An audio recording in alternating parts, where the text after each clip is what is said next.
श्रीमदूर्जितमेव वा तत्तदेवावगच्छत्वं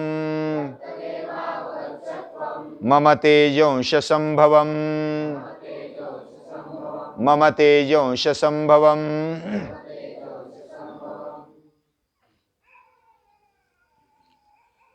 विभूति योग ये हमारे जीवन को दृष्टि देता है। अलग अलग प्रकार से दृष्टि देने वाला ये अध्याय हमें अपने जीवन में बहुत ही स्थिरता देता है और एक अलग दृष्टि देखने को मिलती है।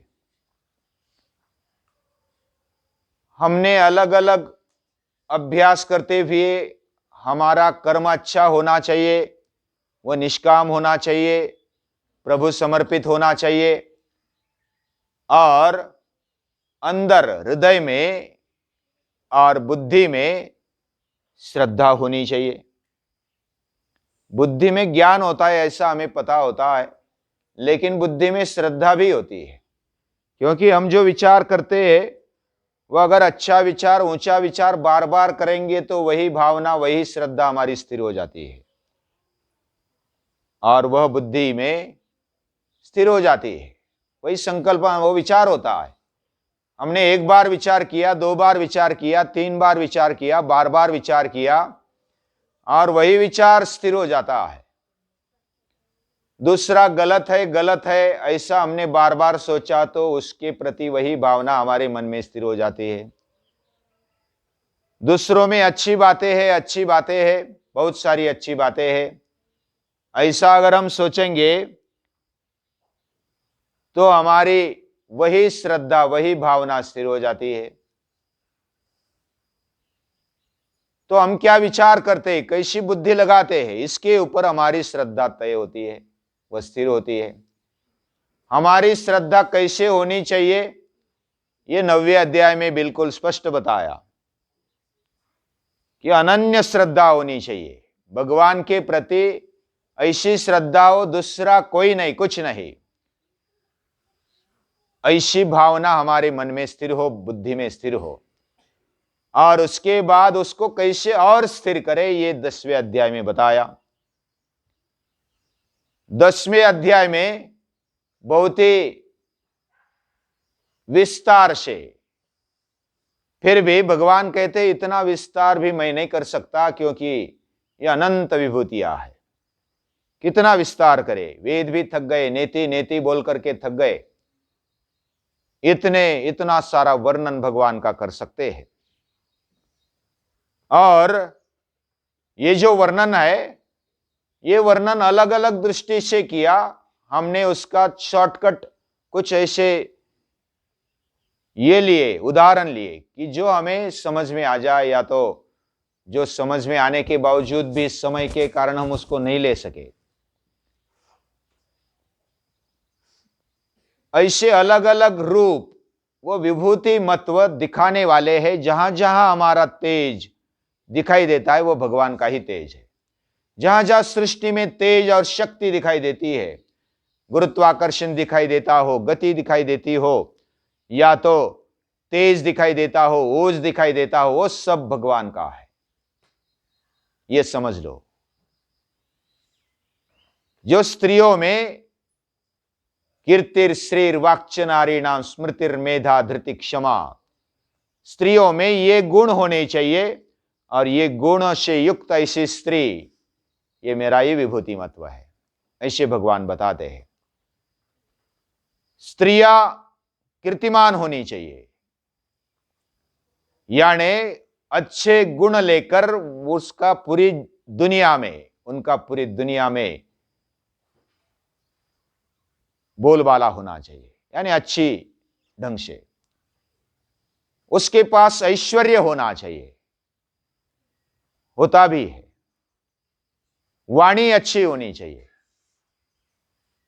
उसकी स्मृति वह भी देखने लायक होती है, वो बहुत याद रखती है। उसकी बुद्धि, मेधा, कृतिर श्रीर वाक्च नारीणाम स्मृतिर मेधा धृति क्षमा, धृति यानी धैर्य और क्षमाशीलता, यह बहुत ही ऊंचे स्तर पर होनी चाहिए। और ऐसी स्त्रियां मेरी विभूति है, ऐसे भगवान बोलते हैं।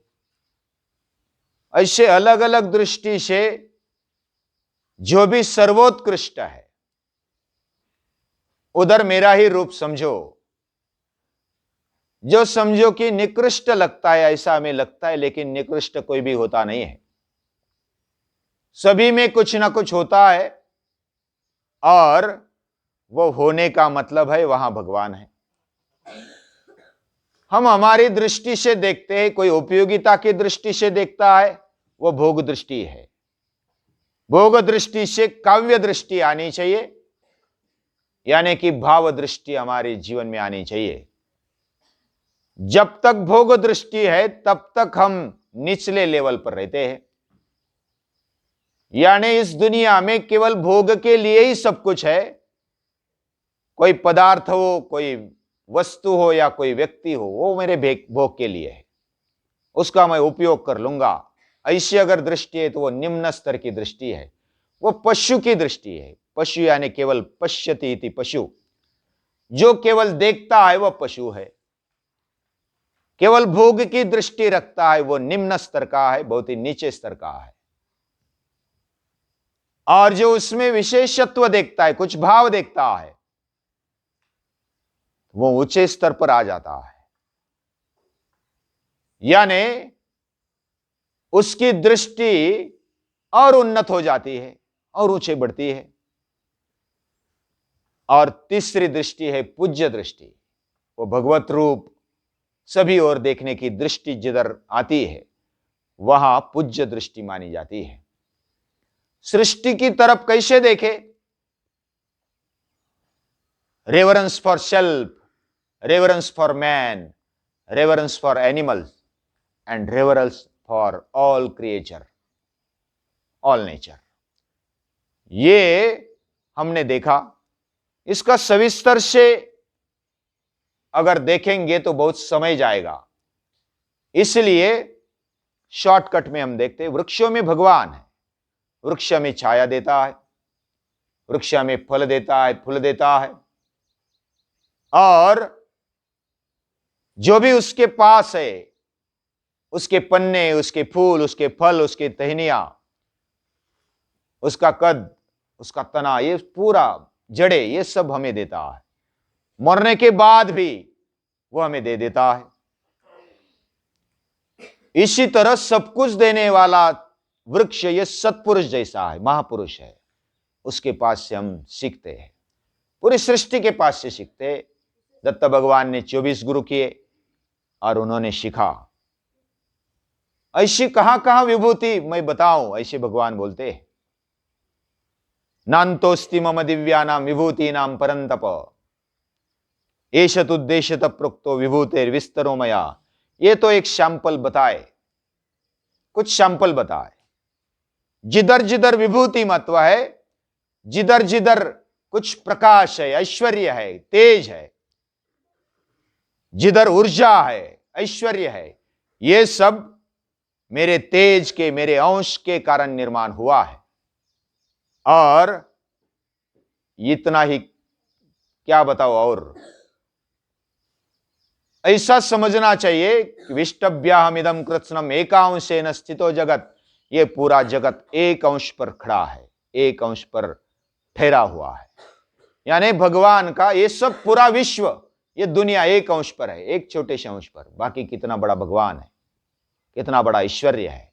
इसमें ऐश्वर्य दिखाई देता है, कुछ विभूति महत्व दिखाई देता है। अलग अलग दृष्टि से देखेंगे तो खजाना ही खजाना है, और ये खजाना केवल एक छोटी सी बात है, बाकी तो बहुत बड़ा भगवान अभी बाकी है। इसके बारे में क्या बताऊं। भगवान हमारे दायरे में नहीं आता, हमारी मन बुद्धि के दायरे में नहीं आता है। बुद्धि के उस पार हो है, यो बुद्धे परतस्तु सहा। ऐसे भगवान को याद करते हुए उसको बार बार नमस्कार करते हैं और रुकते हैं।